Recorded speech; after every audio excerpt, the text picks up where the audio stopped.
Welcome to Flatbed Tonight. I am Chris Hawes, and tonight I am joined by the rogue comedian, educator, man about town, Rick Kalbars. Rick, welcome to the show. Thank you so much, Chris. I'm very excited to be a part of the magic here on the beautiful Spark Street Mall. We have some rugby rioters over there having a good old time. We're right next to the historic War Cenotaph, right in the middle of Ottawa. We're where the action is, man. This is the action. I don't know if you knew that. This is the number one ticket in town. This is what's happening. Yeah, absolutely. So you are now we're going to get to meet your alter ego, Emerson Lake. He might meet you too, yeah. That's right. At some point, very shortly, who is an erotic poet. Indeed, yes. He doesn't pull any punches, man. But there's more to Rick than just Emerson, and there's more to Canadian Tire than tires. Well, yeah. Okay. So you are quite an accomplished writer. For a number of years, I wrote for the Canadian Comedy Network, yes, a TV series called Kevin Spencer. Up until Trailer Park Boys beat us, we were the longest running Canadian scripted comedy series in Canadian television history. Really? Like I say, Trailer Park Boys beat us out of the water on that it's still airing somewhere because I still get checks once in a while. That's always nice, eh? It is. You're all surprised. Writers Guild, what the? Blah! Well, that's great. We're going to pass a milestone as well. If 6 more shows, we beat Mike Bullard, and we're encroaching on Alan Thicke shortly. Oh, Mr. Thicke. Yeah. I loved his show though. I watched that thing. I did. I used to You listen. got it all. He sang. He did the comedy. He dated glamorous starlets. What? Absolutely. And you know what? And before him, I don't know if you remember Alan Hamill. I watched that as well. And he was married to Suzanne Summers, yes. That's right. And now he's just living off that Thighmaster money. Is he still around? That is a good question. Mr. Hamill may have passed. He's one of those, I'm not sure he's around anymore. Yeah. But she definitely is. She is, yes. Oh, and she wrote a book which was huge. Yes. It was an autobiography that... my heart! Oh, never mind. That's the dangers of live television, Fred. I know. What are you guys drinking there? Get me some of that. All of a sudden, my chair broke. Can I have that beer, or you have hepatitis? Now, you're also imparting your wisdom on the youth of our generation. Yes. I am now what is called a respected academic, Chris. And now, are you sure? Okay, well, look, I do write professor in front of my stuff. But I teach script writing for a new generation of young people so they can bring their own artistic voice to television, web series, podcasting, or whatever else. Now, do you find that there's a lot of great ideas? And I know that, ideas, I don't want to say are a dime a dozen. It's how you implement them, right? Yes, and how you build upon those. Right. But are there great ideas still out there, or have all the stories been told? There are great ideas now because there are secrets and controversies now that are coming out that are now being dealt with dramatically. Case in point, some of the strongest students I've ever had have been First Nations, Canadian First Nations, Algonquin, Cree, whatever, Ojibwe. And one of our most successful graduates at the moment pitched a script at the director of a film you may have heard of called The Fast Runner. Yes, absolutely. With the little sunglass thing. Yeah. Naked guy with sunglasses. Yeah, awesome. world respected. Hugely world respected. Yeah. And they're interested. He just got $25,000 in development money for his script after pitching it at that director whose name I'm sorry I forget.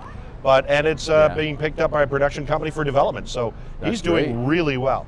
Yeah. We have graduate students who are Agustin Rivera, who's head of 9 Story Entertainment in Toronto, which has a whole bunch of TV shows on TV Ontario. Okay.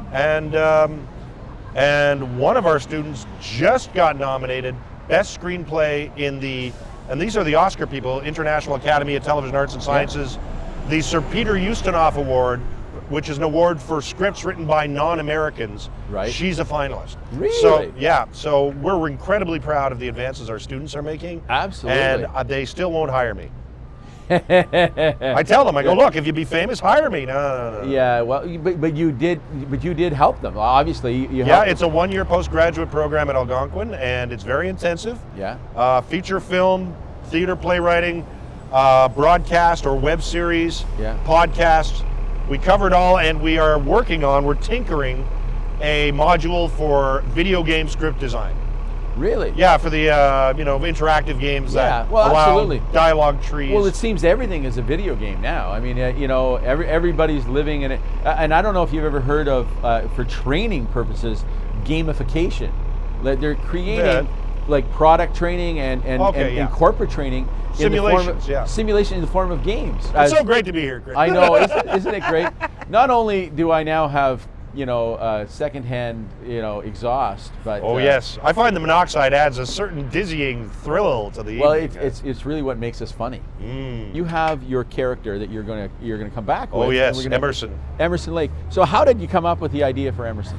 Well, Emerson Lake, I think he was kind of inspired by a lot of things. In Ottawa, we used to have a thing many years ago called Bleu Nuit, where, oh, you've heard of it. I may have tuned in. Bleu Nuit. Oh, we even have audience members who enjoyed the Bleu Nuit.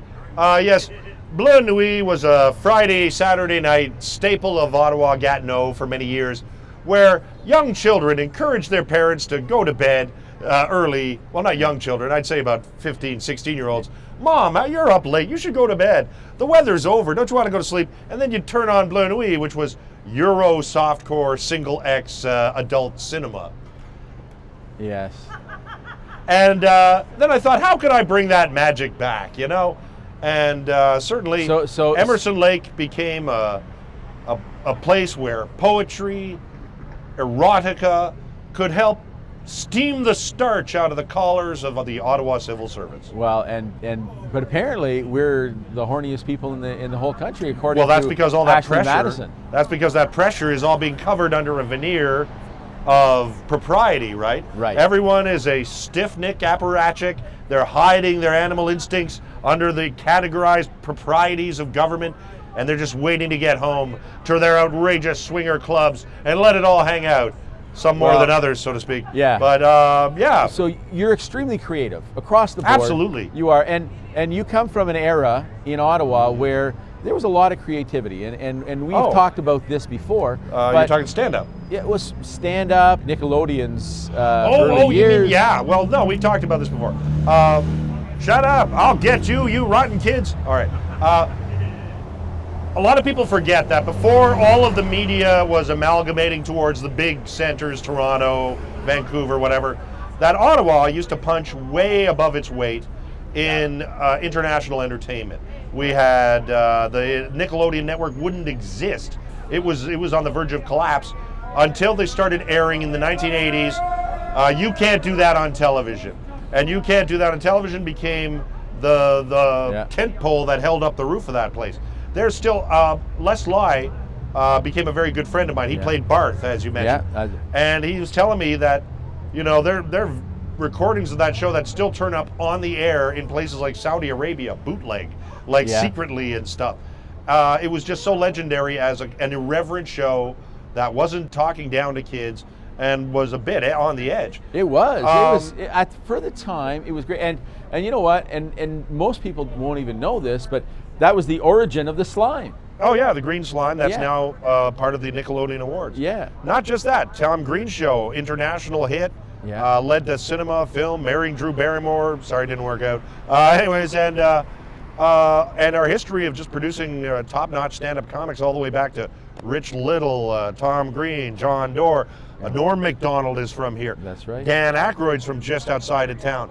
I'm sure I'm forgetting people. Mike Macdonald, my God, the great Mike Macdonald. Yeah. So Jeremy Hotz, they're all Ottawa-based originally and went on to sign their signature against the common culture.